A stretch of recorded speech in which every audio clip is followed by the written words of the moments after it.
ಇನ್ನು ಸೀದಾ international ಲೆವೆಲ್ನಿಂದ national ಪಾಲಿಟಿಕ್ಸಿಗೆ ಬರೋದಾದರೆ ತಮಿಳುನಾಡು 5 ಸ್ಟೇಟ್ ಎಲೆಕ್ಷನ್ ಭಾಗವಾಗಿ ಅಲ್ಲಿ ಎಲೆಕ್ಷನ್ ಆಗ್ತಾಯಿದೆ.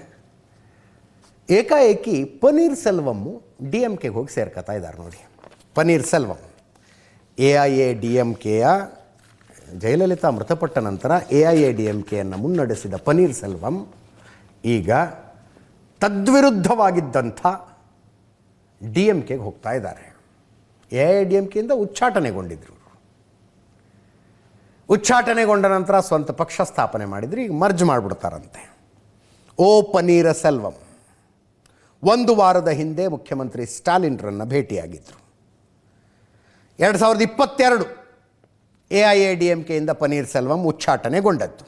ಪಳನಿಸ್ವಾಮಿ ಅವರ ಜೊತೆಗೆ ತಿಕ್ಕಾಟ ಮಾಡಿಕೊಂಡು ಪಕ್ಷದಿಂದ ಹೊರಗೆ ಹಾಕಿಸಿಕೊಂಡಿದ್ದರು. ಆನಂತರ ತಮ್ಮದೇ ಪಕ್ಷ ಸ್ಥಾಪನೆ ಮಾಡ್ಕೊಂಡ್ರು. ಈಗ ತಮ್ಮ ಪಕ್ಷವನ್ನು DMK ಜೊತೆಗೆ ಮರ್ಜ್ ಮಾಡಿ ತಾವು ಹೋಗಿ DMK ಸೇರಿಕೊಳ್ತಾ ಇದ್ದಾರಂತೆ.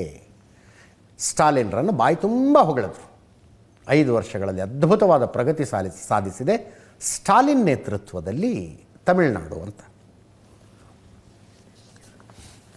ಅದರ ಜೊತೆಗೆ ಅನಿಲ್ ಅಂಬಾನಿ ಅವರಿಗೆ ಸಂಬಂಧಿಸಿದ ಒಂದು ಇಂಪಾರ್ಟೆಂಟ್ ಡೆವಲಪ್ಮೆಂಟು. ಅನಿಲ್ ಅಂಬಾನಿಗೆ ಸೇರಿದ 3,716 ಕೋಟಿ ರೂಪಾಯಿಗಳ ಮನೆಯನ್ನು ED ಜಪ್ತಿ ಮಾಡಿಕೊಳ್ತಾ ಇದೆ. 3,716 ಕೋಟಿ 17 ಅಂತಸ್ತಿನ ಐಷಾರಾಮಿ ಮನೆ ಅನಿಲ್ ಅಂಬಾನಿ ನೋಡಿ. ಧೀರುಭಾಯಿ ಅಂಬಾನಿಯವರ 2 ಮಕ್ಕಳ ಪೈಕಿ 2 ಹಣೆ ಬರಗಳು ಏನೇನಾದವು ನೋಡಿ. ಒಂದು ಕಡೆ ಮುಖೇಶ್ ಅಂಬಾನಿ ತಮ್ಮ ಬಿಸ್ನೆಸ್ ಲೈಫಿನ ಪೀಕ್ನಲ್ಲಿದ್ದಾರೆ. ಇನ್ನೊಂದು ಕಡೆ ಅನಿಲ್ ಅಂಬಾನಿ ಮನೆ ಜಪ್ತಿ ಆಗ್ತಾ ಇದೆ ಬ್ಯಾಂಕ್ ಫ್ರಾಡ್ ಕೇಸ್ನಲ್ಲಿ, ಬ್ಯಾಂಕ್ಗಳಿಗೆ ಮೋಸ ಮಾಡಿದ ಕೇಸ್ನಲ್ಲಿ.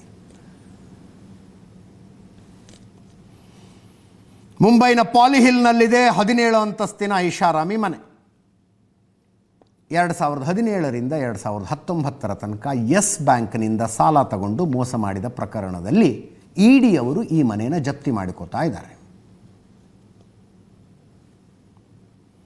40,000 ಕೋಟಿ ರೂಪಾಯಿಗಳ ಸಾಲ ಪಡೆದು ಮೋಸ ಮಾಡಿದಂಥ ಪ್ರಕರಣ ದಾಖಲಾಗಿದೆ ರಿಲಯನ್ಸ್ ಕಮ್ಯುನಿಕೇಷನ್ಸ್ ಹೆಸರಿನಲ್ಲಿ.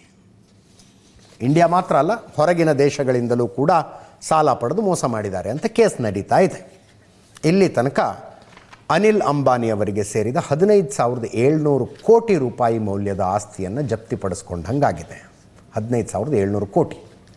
ಈಗ 3,000 ಚಿಲ್ಲರೆ ಕೋಟಿಯ ಮನೆ ಕೂಡ. ಇದರೊಂದಿಗೆ ಇವತ್ತಿನ ನ್ಯೂಸ್ ಅವರು ಮುಗಿಸ್ತಾ ಇದ್ದೀನಿ. ನೇರ ದಿಟ್ಟ ನಿರಂತರ ಸುದ್ದಿಗಾಗಿ ನೋಡ್ತಾ ಇರಿ ಏಷ್ಯಾನೆಟ್ ಸುವರ್ಣ ನ್ಯೂಸ್.